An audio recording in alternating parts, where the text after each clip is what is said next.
Buenas, hermanitos, do curso Yoga Malandro. Olha só, fazendo a finaleira do curso. Última aula, cara. Vai dar aí um rolezinho final, né? Em todo o nosso caminho até agora. Eu tinha dito aí 24 aulas, eu acho, né? Nós teremos esses encontros às segundas-feiras e estamos na 29ª aula, eu acho. Fora os textos que eu coloquei para vocês aí, provinha. Mas é isso, tudo bem, tá tudo certo. Então vamos para a última aula, cara.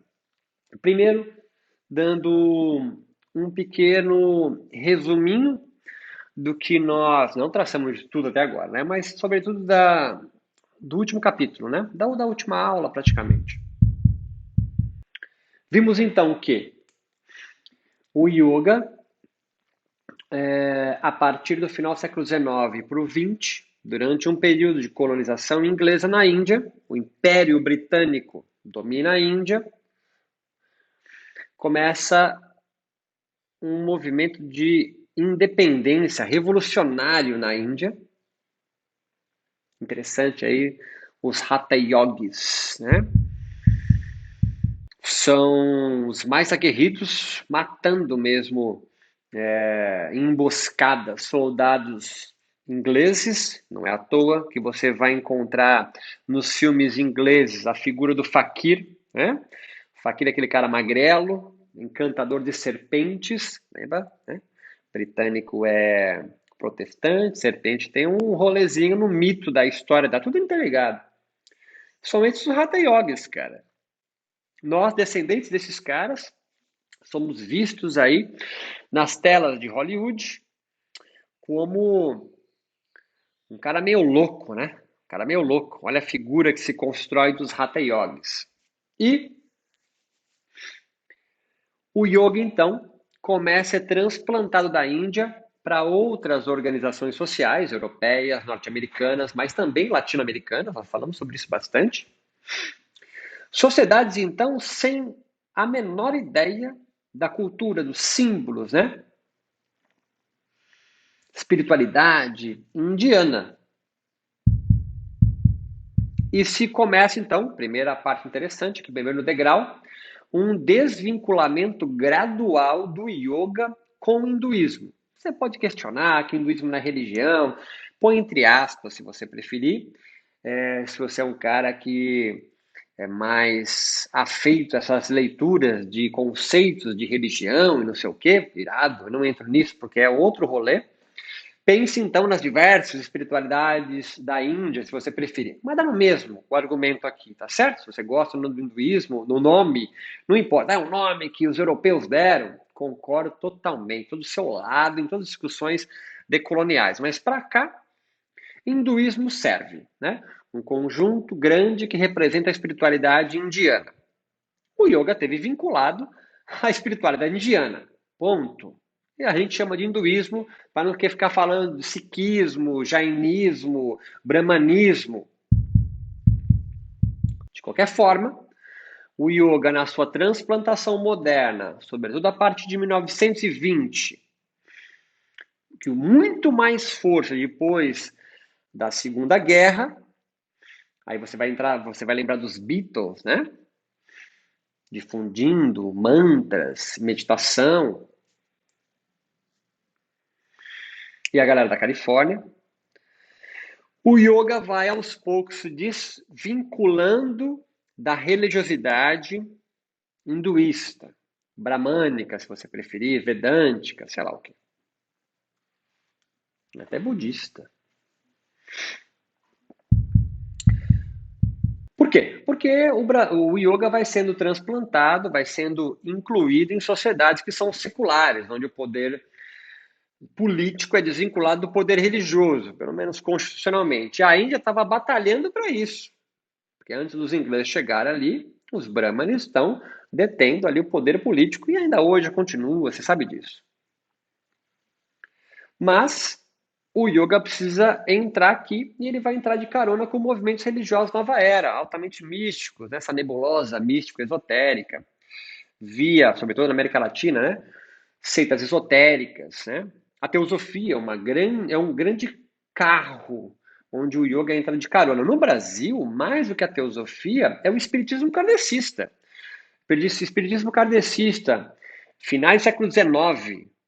Lembra que o yoga vai chegar no Brasil em 1950 e com força na década de 60. Mas em fins do século XIX, o espiritismo kardecista já trazia da Europa conceitos já deglutidos, né, do que é karma, dharma, os corpos sutis, perispírito, babá, cordão umbilical, não sei o quê. Já foi traduzido pelos espíritas kardecistas. Ah, não é correto. Você tem. Sim, não é. Porque não é que não é correto, é traduzido por eles, tá certo? Isso aí, vai devagarzinho. Então, esse é o primeiro ponto. O yoga vai se desvinculando do hinduísmo gradualmente na sua modernidade, fruto da transplantação do yoga para outras organizações sociais, políticas e religiosas, sociedades que são seculares, privatizadas religiosamente. Só que ele precisa de alguma coisa que dê legitimidade, né? Se você estiver em Nova York, Rio de Janeiro, Londres, um cientista, ele tem muito mais legitimidade de saber do que um sacerdote brahmane, sikh, budista. Agora, se você estiver na Índia, dependendo de qual região da Índia, um cientista tem quase zero de valor, de poder simbólico ali, e muito mais um Hatha Yoginata, sei lá, quase mágico. Né? Só que na nossa cidade, onde ele foi transplantado, Europa, Estados Unidos e depois América Latina, é a ciência que detém esse poder de sabedoria. Estou falando que a ciência é melhor, estou citando os fatos, tá? Não precisa xingar o mensageiro. É um fato. Então o yoga começa a se aproximar, e isso que quem faz são os próprios indianos, tá? Vivekananda faz essa aproximação do yoga com a ciência biomédica, já traduzindo os chakras como sistemas endócrinos, os nadis e de Pingala como sistema nervoso simpático e parasimpático. Patanjali faz isso, e um outro nome muito mais importante é Kuvalayananda, pai do yoga científico, é o primeiro cara que leva yoga para laboratórios de ciência. Então, o que vai acontecer na modernidade com o yoga vai se aproximando, não da sua religiosidade indiana, espiritualidade. Isso vai fazer um retorno depois, a partir de 2010, que no Brasil especificamente, que esse aqui é o recorte brasileiro, é o Vedanta que vai fazer meio que esse resgate de uma tradição mais espiritual. Mas aqui, o yoga começa a se aproximar da ciência biomédica. Olha só o Hermógenes no Brasil, certo? O De Rose não fez a aproximação biomédica. Prem-Baba, décadas depois, vai fazer com a psi. Mas com a ciência biomédica, yoga terapia, Hermógenes faz. E o Hermógenes ganha uma credibilidade. E se ele merece ou não, também é outra história. Mas ele ganha um poder simbólico muito maior do que seu arqui-inimigo De Rose. Então há uma aproximação agora com a ciência biomédica. O Valayananda, Vivekananda é um grande nome no Brasil, Hermógenes, que vão fomentar, e esse é um segundo degrau importante, com uma bandeira, o yoga como uma bandeira nacionalista, porque eles estão com vista à independência, que vai ser em 47. E agora, em 2020, o primeiro-ministro ultraconservador da Índia faz de novo isso, instituindo o yoga como prática obrigatória mesmo para muçulmano, que não quer praticar yoga, porque o yoga vem do hinduísmo, né? Ou do budismo. E também, por exemplo, dando declarações estúpidas como yoga para prevenir Covid. Então, ainda hoje o yoga é utilizado como bandeira nacionalista indiana. Vem com o tio. Toda essa galera aí, Vivekananda, Yogananda, Shivananda, Kuvalayananda, são ultraconservadores. É possível pensá-los assim. Mas é outra história, é outra aula. Assim. Então, há um novo agenciamento que começa a surgir. Agora, o yoga não mais tão próximo do hinduísmo, da sua religião. O yoga, na verdade, vai fugindo. Olha a frase do próprio Kuvalayananda, por volta de 1930. O yoga deve se afastar dessa capa de misticismo. Olha só. E ele aproxima da ciência. Por consequência disso, novos agenciamentos Com o saber ciência, com a episteme científica, sobretudo biomédica, começa a surgir. E aí a gente entra, sobretudo na aula passada a gente falou mais sobre isso, que nas entrevistas que eu fiz com yogis no Brasil e cientistas, a gente começa a perceber que houve novos mitos surgindo.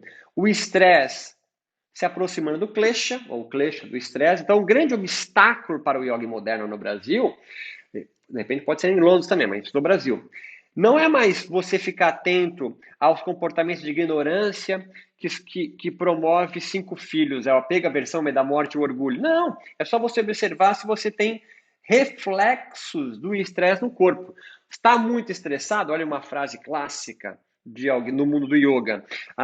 O estresse produz o turbilhão da mente, né?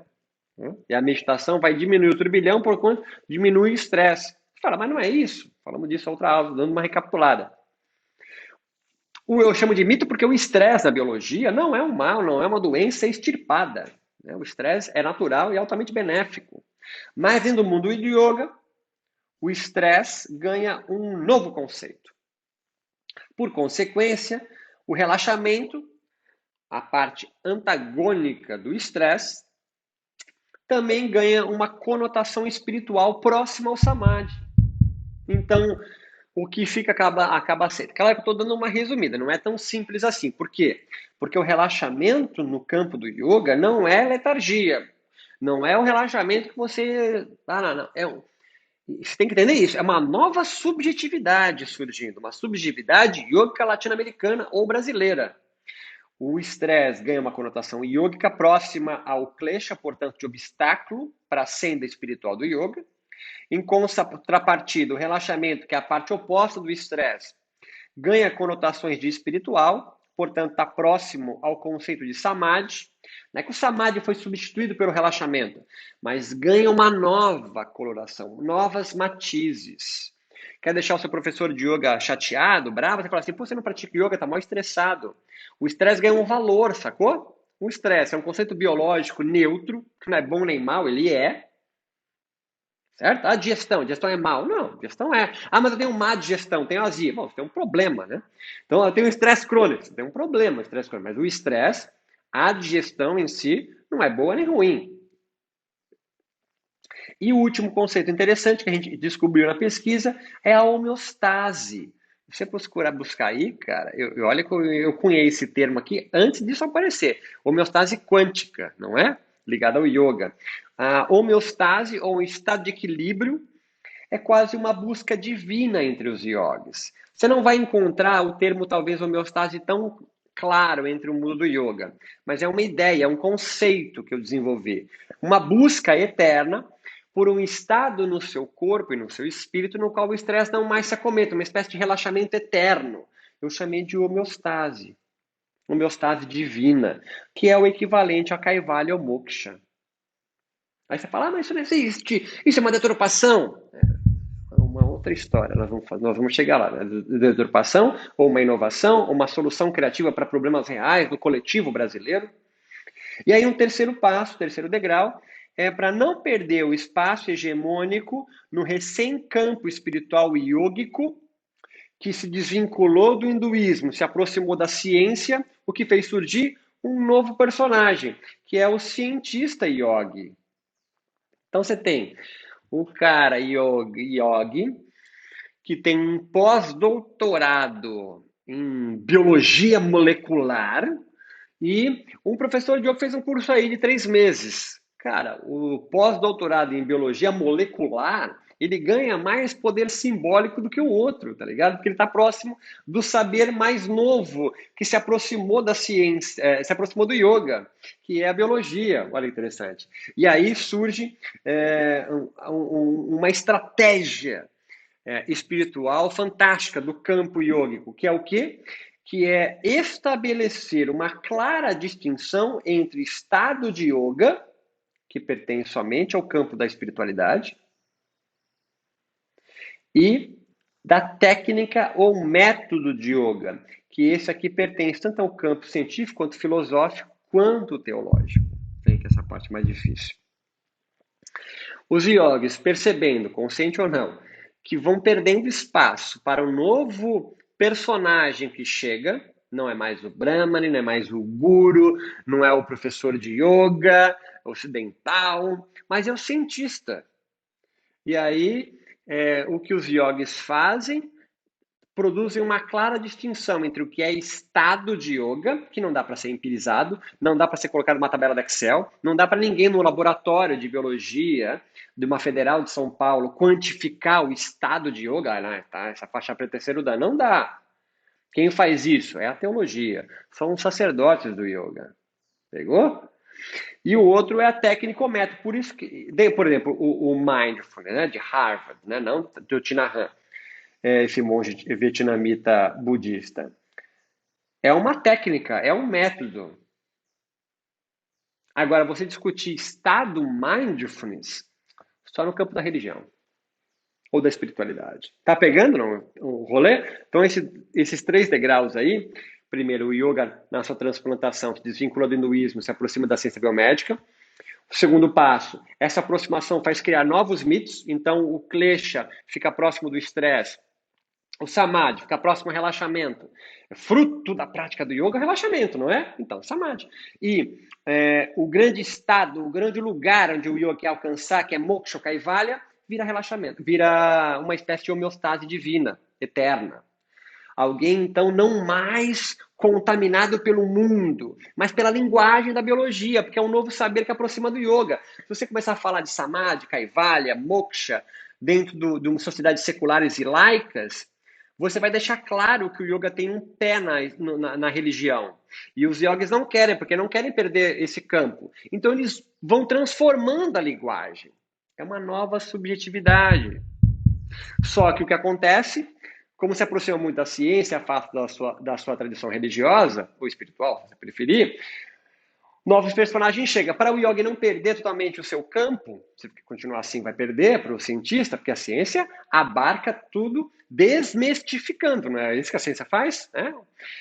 Os yogis, então, nesse campo do Brasil, criam uma clara distinção entre Estado, só a gente discute isso, e prática, técnica e método. Aí a ciência pode entrar. Ah, este é um método. Por exemplo, eu não consigo discutir aqui qual desses professores de yoga atingiram o estado de yoga. Eu consigo discutir, nós discutimos aqui ao longo dessas aulas, olha, essa técnica é influenciada por essa aqui, esse método foi construído por esse, mas estado de yoga, se um professor de yoga, um mestre, um grande, como a gente colocou aqui, né, um mentor do yoga, o cara produz novos professores de yoga, a pensar como ele, diz que está no estado de yoga, o que eu, cientista religião da humanidade, né, das humanidades da ciência acadêmica, vou discutir com ele, mesmo que eu for da biologia, o que eu vou fazer? Eu vou pegar uma gota de sangue? Ah, não, ele tem... Não vou conseguir fazer isso.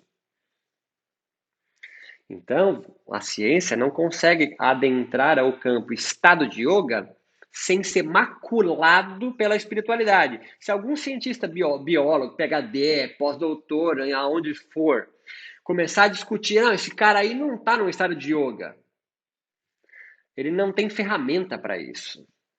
E aí os professores de yoga, os yogis, os gurus, swamis, sei lá onde você quer dar, eu chamo de sacerdotes, continuam no grande filão do yoga para não perder espaço para a ciência, porque senão seria a total secularização do yoga. Eu consigo brincar, o yoga não é científico, né? O yoga é do campo da espiritualidade. Ah, se investigou um asana, um pranayama, um kriya, mas não faz do complexo yoga científico por causa disso. Pegou? Eu tenho um vídeo sobre isso, se quiserem, depois eu passo para vocês. Então, enquanto o campo espiritual e yógico, próximo da teologia, produz e reproduz dogmas, certezas absolutas, idealismos e modelos, o outro campo, científico e filosófico, produz e reproduz dúvidas e perguntas interessantes. Por isso que o yoga, a ciência vai sempre desmistificando alguma coisa, e a filosofia também, porque ele produz dúvida, não produz certeza absoluta. Quem produz certeza absoluta são as religiões.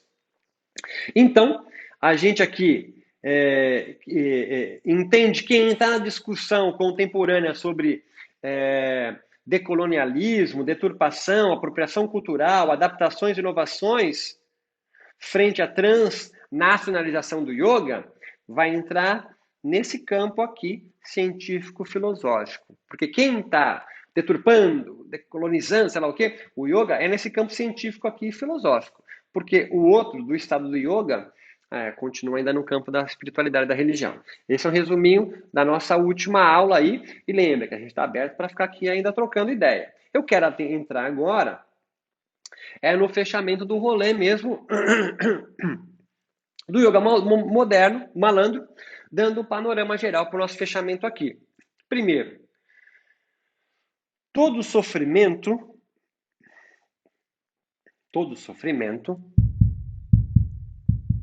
como angústia, é um sintoma e não um mal a ser aniquilado ou anestesiado.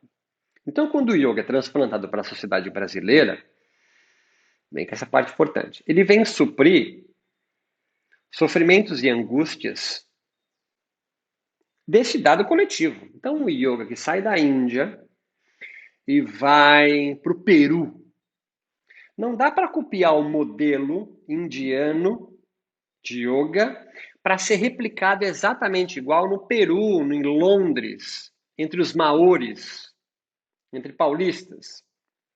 Ele vai sempre sofrer inovações quando chega no novo coletivo.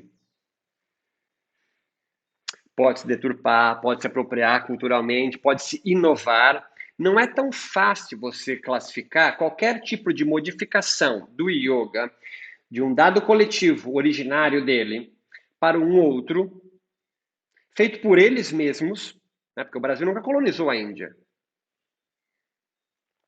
e chamar de deturpação. Quem transplantou foram eles.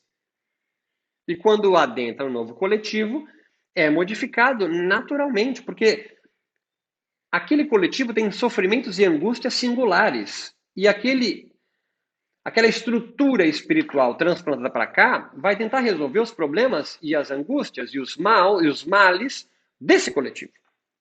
Então não há como você pegar um modelo e implantar aqui. Vai sofrer modificação. Cristianismo é a mesma coisa. Olha na América Latina a teologia da libertação. Olha na Alemanha a teologia da prosperidade. Leem o mesmo livro, a Bíblia, mas construir visões de mundo diferentes. Vai devagarzinho, tiozão. Vai devagarzinho.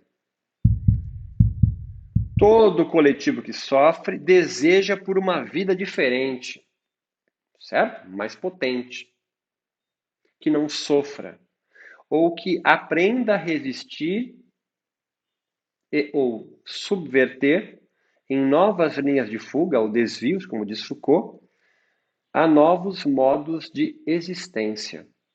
Vou repetir isso. Todo coletivo tem um tipo de angústia ou sofrimento. Não há um coletivo totalmente feliz, certo? Então, o yoga, que foi criado para resolver problemas de coletivos indianos, não dá nem para falar que é resolver coletivos, a Índia, coletivos indianos, problemas do norte da Índia, Caxemira, Kerala. O yoga criou um yoga específico, certo? Quando a gente colocou os tempos históricos de yoga, nós percebemos o quanto de yoga foi construído. A gente pode pensar o budismo como um filho de experimentações de um hinduísta praticando yoga. O budismo é fruto de experimentações de um hinduísta alta casta, Siddhartha Gautama, hinduísta do hinduísmo, né? Não é indiano, é hinduísta, que durante as experimentações criou rotas de fuga para resolver problemas que o seu coletivo, a sua espiritualidade, o seu modelo hinduísta não dava conta. Surge o budismo. O budismo, então, é heterodoxo, ele não reconhece os Vedas, tanto que é expulso da Índia. O yoga, então, ele é híbrido, ele é plural em sua natureza. O yoga é rizomático, mesmo na Índia. Então, quando o yoga sai da Índia e vem para cá, ele continua na sua própria essência, híbrido. Então, por que você fica bravo quando alguém, um coletivo periférico brasileiro, produz uma rota de fuga experimentando o yoga, porque ele está criando soluções criativas a problemas daquele coletivo.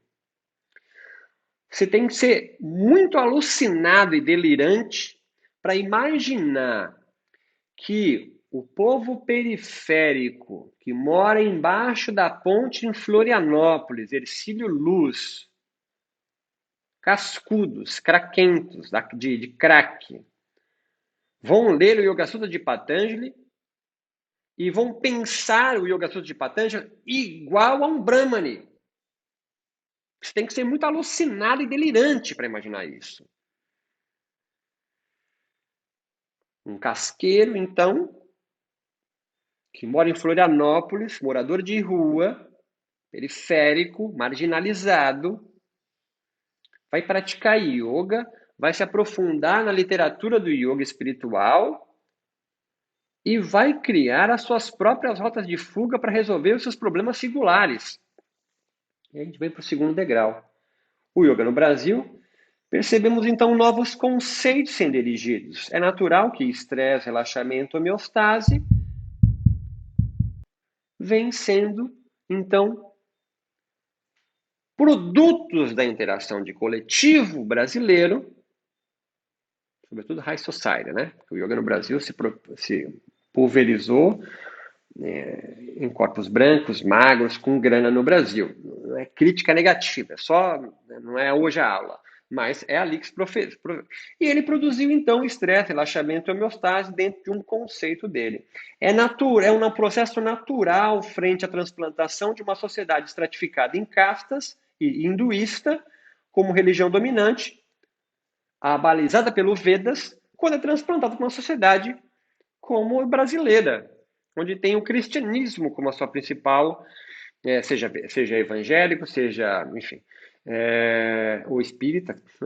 Né? E quando o yoga vai chegando a partir de 2000, 2010, a outros coletivos brasileiros, periféricos, não sudestinos, influenciados talvez também por religiões afro-brasileiras, outras linhas de fuga vão acontecer porque são outros problemas que ele vai resolver. Tá pegando ou não? São outros vetores que atravessam o yoga por aqui. Há inovações inevitáveis que irão acontecer. Não há deturpações? Claro que há. Claro que há. Há mercantilizações do yoga? Claro que há. Mas você não pode jogar tudo fora. Há atravessamentos yogis brasileiros que fazem sentido para aqueles coletivos. Populações marginalizadas de corpos pretos no Brasil vão se aproximar muito mais do que Mekti Yoga, que entende que o yoga veio do Egito.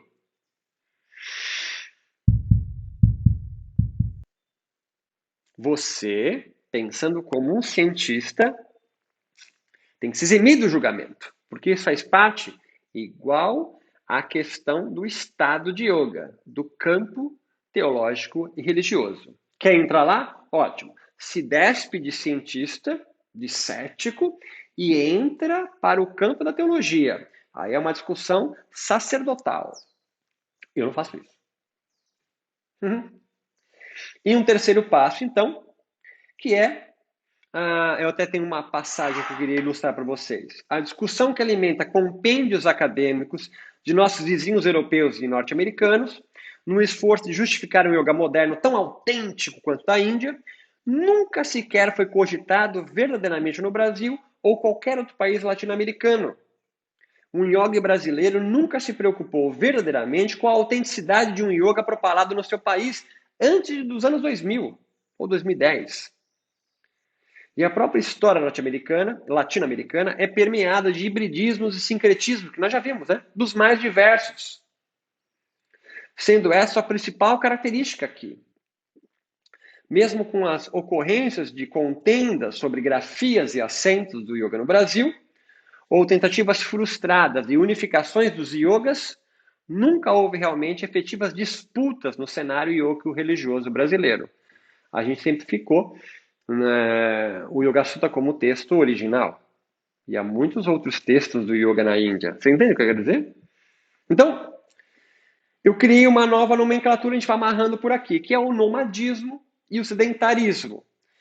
Os yogas sedentários são os mais comuns. Eles se colocam buscadores ou que promovem um resgate de uma essência do yoga perdida. É o que eu chamo de os que têm o terceiro olho na nuca.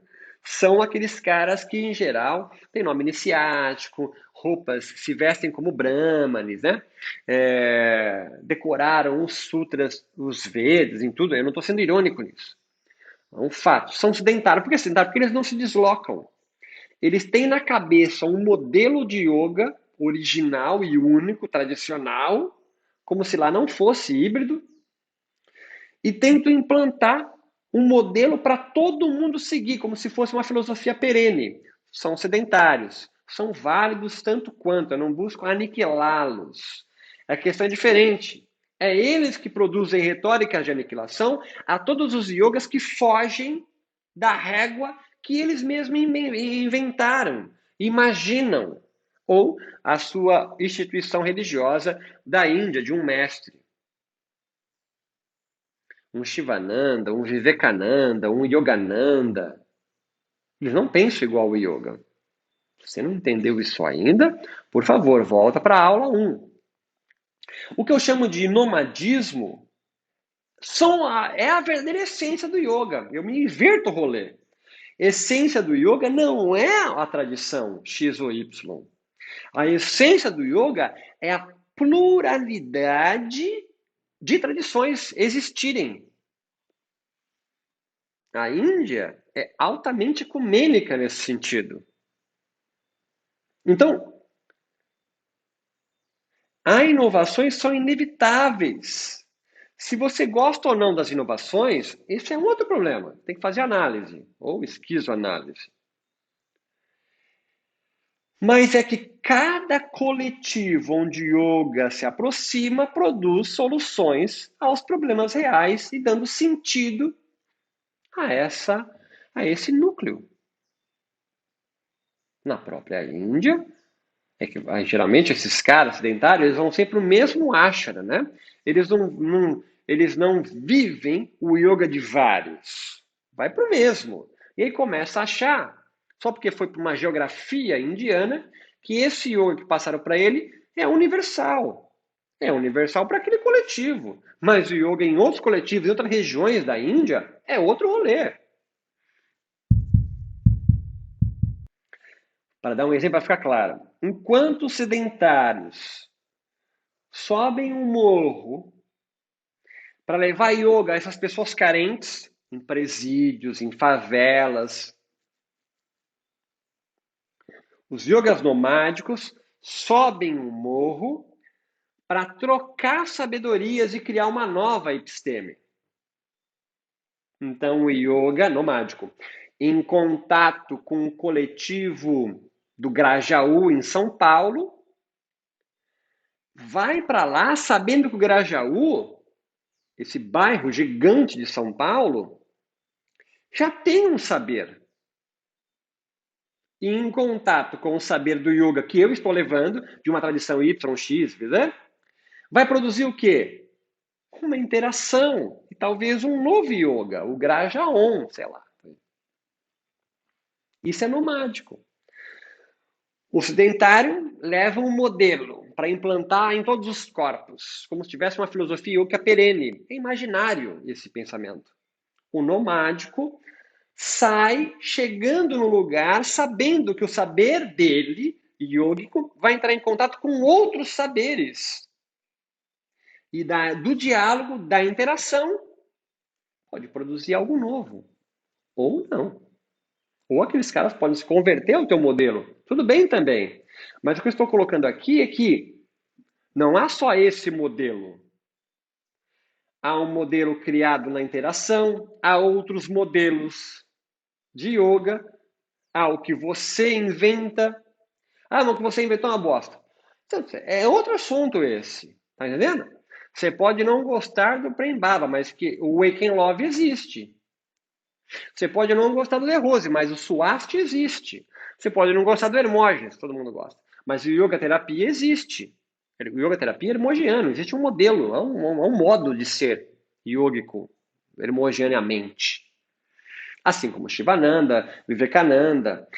Então a gente tira no nomadismo a hierarquia verticalizante e coloca todo mundo horizontalmente para trocar ideia. É isso que é o nomadismo.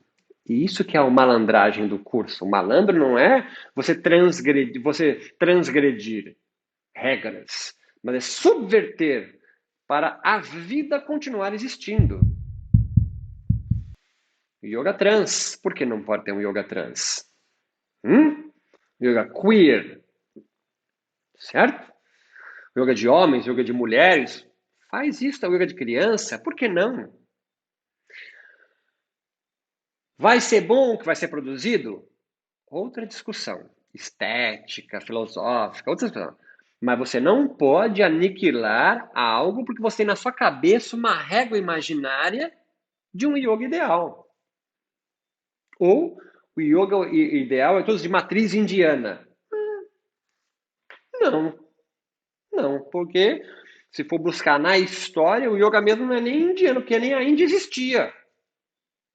O yoga é antes dos Vedas. A Índia, como nós conhecemos, não existe. Então o yoga é paquistanês, é iraniano. A gente não sabe de onde o yoga veio. E o que pode criar uma angústia para você, porque você é obcecado por querer achar onde nasceu, é libertador para alguém que para pensar 30 segundos.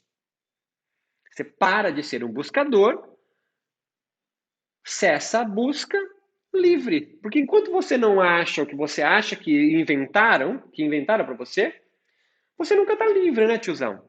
O yoga malandro é o livre, porque não tem o que buscar, não tem para onde peregrinar, então você está solto, livre. Posso fazer o que eu quiser? Você pode, mas se o que você fizer vai ser bom, não sei.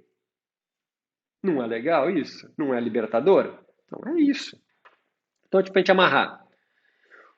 O yoga é e sempre foi plural, nomádico. Assim podemos pensar que estes acusados de deturpadores do yoga estão mais próximos da essência nomádica dos yogas indianos ou egípcios ou sei lá do que os próprios yogis sedentários de matriz indiana, discípulos de algum Ananda. Está entendendo o que eu estou falando, não?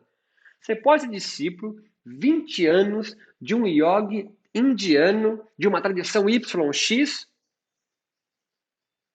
mas não ter compreendido que o yoga é plural. E você fica impondo esse yoga da sua tradição a todos. É alguém da Igreja Universal do Reino de Deus que acha que a tradução da Bíblia é o do seu pastor. Não é idiota isso? Claro que é idiota isso. Então, você é um idiota. Então, esse é o nosso caminho até aqui, meus queridos. Fechamos aqui nosso livro Yoga Malandro. Esse é um curso longo, gravado, e que eu fico aberto aqui para vocês escreverem. De repente, vocês acharem necessidade, podemos abrir uma live no sábado de manhã para trocar sobre algumas perguntas que por acaso vocês venham fazer. Então, façam perguntas aqui. Aqui eu achar que consigo responder facilmente, eu escrevo. Se não, eu posso acumular essas perguntas aí e abrir uma live a hora que nós quisermos por aqui. Fechou? Forte abraço, muito obrigado por me acompanhar até aqui. Até o próximo curso. Parabéns se você fechou o rolê.